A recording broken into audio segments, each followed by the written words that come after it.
नमस्कार दोस्तों, स्वागत है आपके अपने YouTube चैनल जयराम क्लासेस में। आज हम दोस्त आपके लिए लेकर आए हैं जीके जीएस का एक सेट जो आपके किसी भी आगामी एग्ज़ाम में बहुत महत्वपूर्ण होने वाला है। आइए बिना देरी किए स्टार्ट करते हैं। मेरा पहला क्वेश्चन है, सबरीमाला मंदिर कहाँ है? तो सबरीमाला मंदिर दोस्तों केरल में है। अब सबरीमाला मंदिर से रिलेटेड कुछ फैक्ट पर ध्यान देते हैं।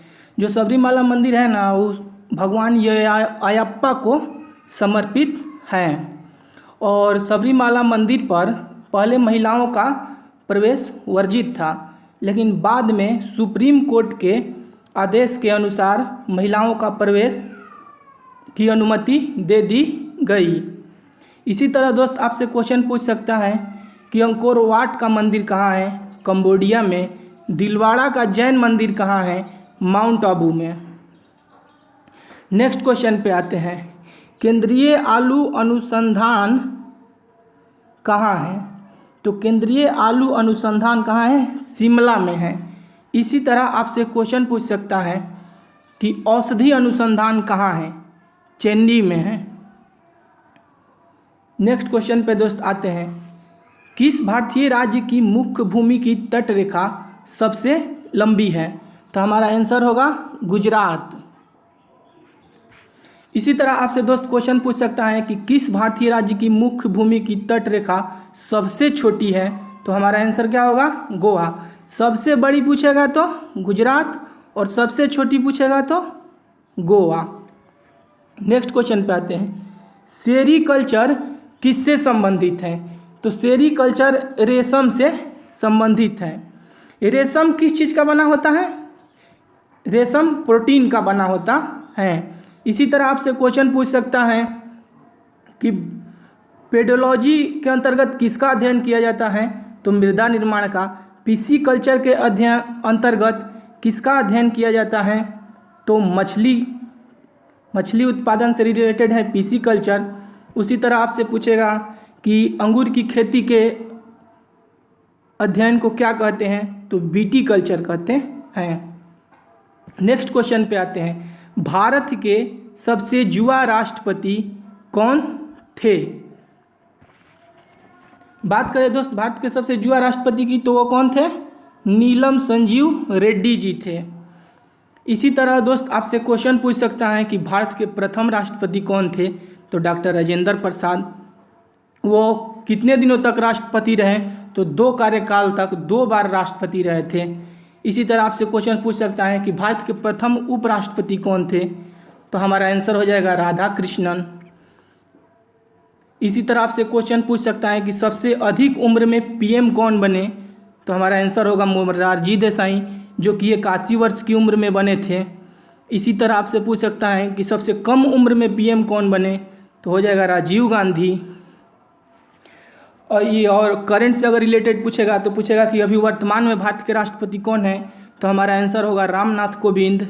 उसी तरह पूछ सकता है कि रामनाथ कोविंद कितने नंबर के राष्ट्रपति हैं? तो 14वें नंबर के। उसी तरह आपसे पूछ सकता है कि भारत के अभी प्रधानमंत्री जो नरेंद्र मोदी हैं, वो कितने नंबर के प्रधानमंत्री हैं? तो हमारा आंसर होगा 15वें नंबर। वर्तमान के लिए नंबर जो होता है ना, वो बहुत ज़्यादा इम्पोर्टेंट हो जाता है। अब जिसे पूछ सकता है आपसे क्वेश्चन कि उपराष्ट्रपति जो है हमारे वेंकैया नायडू, वो कितने नंबर के उपराष्ट्रपति हैं? तो हमारा आंसर होगा 13वां नंबर। आइए दोस्त नेक्स्ट क्वेश्चन पे आते हैं, गोबी मरुस्थल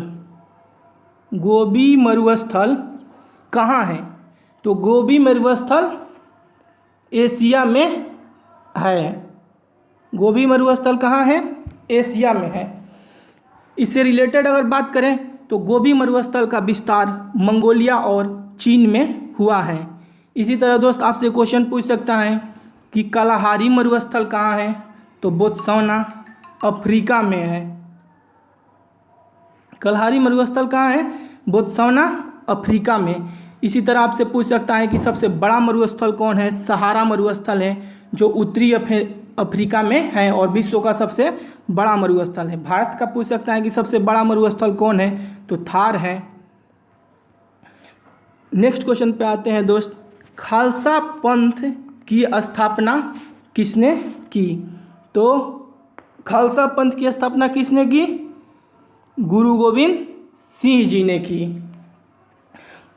खालसा पंथ की स्थापना गुरु गोविंद सिंह ने की। गुरु गोविंद सिंह जो थे ना, वो सिखों के 10वें एवं अंतिम गुरु थे और उनका जन्म पटना में हुआ था। पाहुली जो एक प्रणाली है उसकी शुरुआत भी किसने की थी? गुरु गोविंद सिंह ने ही की थी। सिख संप्रदाय की अगर बात करें कि दोस्त स्थापना किसने की थी, तो गुरु नानक थे, जो कि सिखों के प्रथम गुरु थे। नेक्स्ट क्वेश्चन पे आते हैं। कंप्यूटर के किस भाग को मस्तिष्क कहा जाता है? तो हमारा आंसर होगा CPU। CPU को क्या कहा जाता है? कंप्यूटर का मस्तिष्क कहा जाता है। अब आपसे दोस्त अगर कंप्यूटर से रिलेटेड क्वेश्चन पूछेगा तो पूछ सकता है कि CPU का फुल फॉर्म क्या होगा? CPU का फुल फॉर्म क्या होगा? तो हमारा आंसर होगा सेंट्रल प्रोसेसिंग यूनिट। उसी तरह आपसे क्वेश्चन पूछ सकता है कि ALU का फुल फॉर्म क्या होगा? Arithmetic logic unit. आपसे क्वेश्चन पूछ सकता है कि ROM का फुल फॉर्म क्या होगा? Read only memory. उसी तरह आपसे पूछ सकता है कि रैम का फुल फॉर्म क्या होगा? Random access memory. इसी तरह दोस्त आपसे क्वेश्चन रिलेटेड पूछना होगा कंप्यूटर से तो पूछ सकता है कि who is the father of computer? Computer के पितामह कौन है? तो चार्ल्स बेबेज। लेकिन अभी दोस्त जो पिछली बार NTPC का CBT 1 का एग्जाम हुआ उसमें एक क्वेश्चन पूछ दिया घुमाकर, who is called the father of modern computer? Modern computer का पितामह किसे कहा जाता है? तो हमारा आंसर चार्ल्स बेबेज ना होकर एलन ट्यूरिंग हो जाएगा। ठीक है दोस्त, तो नेक्स्ट क्वेश्चन पे आते हैं। मैडम भीखामा जी द्वारा फहराए गए झंडा को कौन चोरी छिपे ब्रिटिश भारत में लेकर आया? क्योंकि उस समय भारत में किसका शासन था? ब्रिटिश का, जब मैडम भीखामा जी ने झंडा फहराया था। तो दोस्तों मैडम भीखामा जी ने जर्मनी के स्टुटगार्ट में 22 अगस्त 1907 को झंडा फहराया था। और मैडम भीखामा जी कामा थी, वो भीखामा जी कामा मुंबई की रहने वाली थी और उनके द्वारा फहराए गए झंडे को भारत में चोरी कर कर लाने वाले कौन थे? इंदुलाल याग्निक। नेक्स्ट क्वेश्चन पे आते हैं। सूर्य का चमकता हुआ सतह क्या कहलाता है? तो दोस्तों सूर्य का चमकता हुआ सतह फोटोस्फीयर कहलाता है। सूर्य का चमकता हुआ सतह क्या कहलाता है? फोटोस्फीयर। अगर इससे रिलेटेड क्वेश्चन की बात करें दोस्त तो आइए देखते हैं। जिससे कि सौरमंडल से रिलेटेड शुरू हुआ तो हमसे क्वेश्चन पूछ सकता है कि सौरमंडल के खोजकर्ता कौन थे? तो हमारा आंसर हो जाएगा कोपरनिकस। पूछ सकता है हम लोगों से कि ग्रहों की संख्या अभी कितनी है? तो आंसर होगा 8। उसी तरह पूछ सकता है कि सौरमंडल का सबसे बड़ा ग्रह कौन है? हमारा आंसर होगा बृहस्पति। उसी तरह हम लोगों से पूछ सकता है कि सौरमंडल का सबसे छोटा ग्रह कौन है? तो हमारा आंसर दोस्त हो जाएगा बुध। उसी तरह हम लोगों से क्वेश्चन पूछ सकता है सौरमंडल से रिलेटेड कि पृथ्वी के सबसे निकट स्थित ग्रह कौन है? शुक्र है दोस्त, जिसे शुक्र को ही भोर का तारा, सांझ का तारा और पृथ्वी की बहन कहा जाता है। इसी तरह से पूछ सकता है कि लाल ग्रह के नाम से कौन जाना जाता है? तो हमारा आंसर होगा मंगल। हरा ग्रह के नाम से कौन जाना जाता है? तो हमारा आंसर होगा वरुण। नेक्स्ट क्वेश्चन पे दोस्त आते हैं, जो कि अब देखिए अगला जो 5 सवाल है ना वो करंट अफेयर्स का है। तो आइए देखते हैं क्या है सवाल।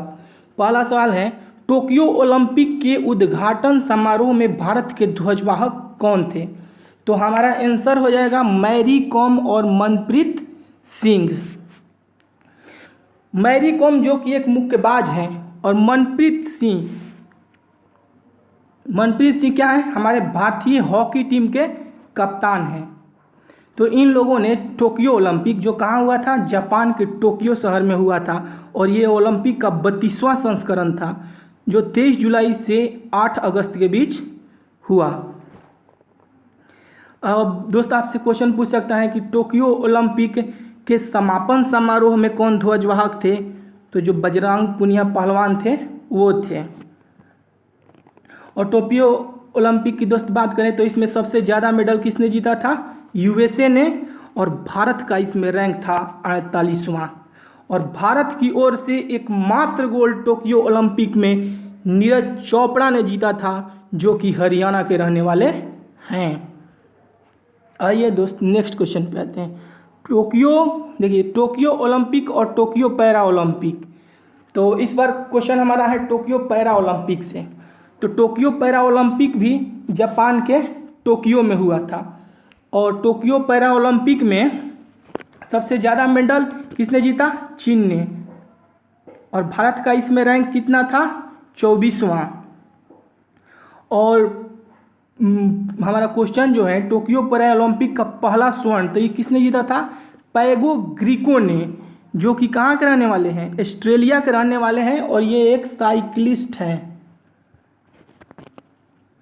और इसमें भी दोस्त आपसे क्वेश्चन पूछ सकता है कि टोक्यो पैरा ओलंपिक जो हुआ था उसमें उद्घाटन समारोह में ध्वजवाहक कौन थे? तो हमारा आंसर होगा टेकचंद। उसी तरह पूछ सकता है कि समापन समारोह में कौन ध्वजवाहक थे?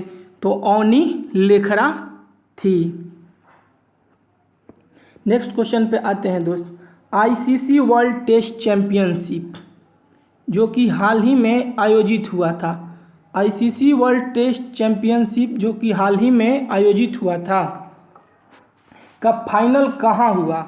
तो सबसे पहले दोस्त बता दें कि जो आईसीसी वर्ल्ड टेस्ट चैंपियनशिप था वो भारत और न्यूजीलैंड के बीच हुआ था।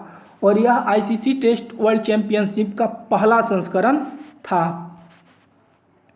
जिसका फाइनल मैच एजस बाउल स्टेडियम इंग्लैंड में खेला गया। और इसमें मात्र एक मैच हुआ था जिसमें न्यूजीलैंड विजेता रहा। और ये जो मैच कहाँ हुआ? एजस बाउल स्टेडियम में, जो कि कहाँ है? साउथहैम्पटन इंग्लैंड में। और इसमें player of the match Kyle Jameson को, जबकि player of the series New Zealand के कप्तान केन विलियमसन को दिया गया था। तो हमारा आंसर क्या हो जाएगा? Ageas Bowl stadium, Southampton England. Next question पे आते हैं दोस्त। पराक्रम दिवस कब मनाया जाता है? तो पराक्रम दिवस दोस्त 23 जनवरी को मनाया जाता है। और इस दिन किसकी जयंती थी? सुभाष चंद्र बोस की जयंती पर पराक्रम दिवस मनाया जाता है, प्रत्येक वर्ष मनाया जाता है। तो 23 जनवरी को किसका जयंती है? सुभाष चंद्र बोस का। नेक्स्ट क्वेश्चन पे आते हैं। लोकमान्य तिलक पुरस्कार 2021 किसने जीता?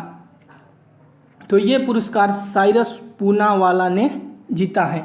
दोस्तों इस वीडियो में हम लोगों ने 15 सेलेक्टेड क्वेश्चन, जो कि पूर्णतः प्रीवियस ईयर के क्वेश्चन है जो एनटीपीसी CBT 1 में पूछे गए हैं, उसका हम लोगों ने विस्तार से चर्चा किया।